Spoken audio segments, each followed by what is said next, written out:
আলাইকুম। রাতে আঙ্গুলের মটকা ফোটাতে নেই, রাতের বেলায় চাল চিবিয়ে খেতে নেই। আল্লাহ রসুল সাল্লাহ আসলাম কখনো কি এ কথা বলেছেন যে রাতের বেলা তোমরা চাল চিবিয়ে খেও না, গম খেও না, রাতের বেলা আঙ্গুলে মটকা ফোটাতে নেই, মটকা ফুটায়ও না, জ্যোতিষবিদ্যা আছে এগুলা তোমরা গ্রহণ করো। কেন তাহলে জ্যোতিষ কেমন আপনি হাত দেখাবেন? কখনো করবেন না। আচ্ছা, যেই ব্যক্তির হাত নাই তার ভাগ্য কি থাকে না? তারও তো ভাগ্য আছে। তাহলে জ্যোতির্বিদ্যার কাছে আমরা যাব না। যে জ্যোতির্বিদ্যার কাছে যায় এবং সে যা বলে তা বিশ্বাস করে, তখন তো কি তার ঈমান থাকে? এই প্রশ্নটা আমি আপনার কাছে রেখে গেলাম। রাশি নির্ণয় করা যাবে না। অল কদরি খয়রি, মুসলমান হিসেবে আমি যেহেতু এটার উপর বিশ্বাস করছি, তাহলে রাশি কোনো শব্দ নাই। রাশির গোষ্ঠীটার আপনি কিলান, ভাগ্য গণনা এটার গোষ্ঠীটার আপনি কিলান। আমি ভাগ্যটাকে কিছু বুঝি না। আমার তাকদিরে আল্লাহ যা রাখছে তাই হবে। এটা আল্লাহ ছাড়া কেউই জানে না তাকদিরে আমার কি আছে না আছে।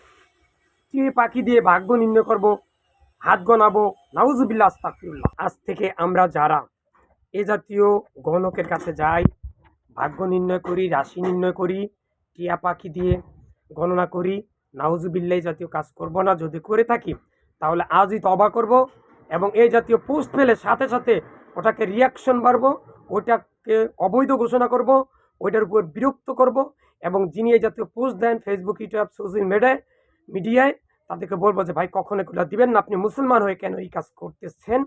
আর আমরা কেউই আল্লাহ আমার তাকদিরে যা রেখেছেন তাই আমরা বিশ্বাস করব। ই আল্লাহ, আমি সহ পৃথিবীর সকল মুসলিম উম্মাকে তুমি শিরক বেদাত কুফুরি মুক্ত রেখে মৃত্যুর সময় লা ইলাহা ইল্লাল্লাহ পড়ে মৃত্যুবরণ করেও সই আকিদার উপর রাখিও। ইহদিনাস সিরাতুল মুস্তাকিম, এই আকিদা লালন করার তৌফিক দান করো। ভিডিওটা বেশি বেশি করে শেয়ার করেন। আসসালামু আলাইকুম।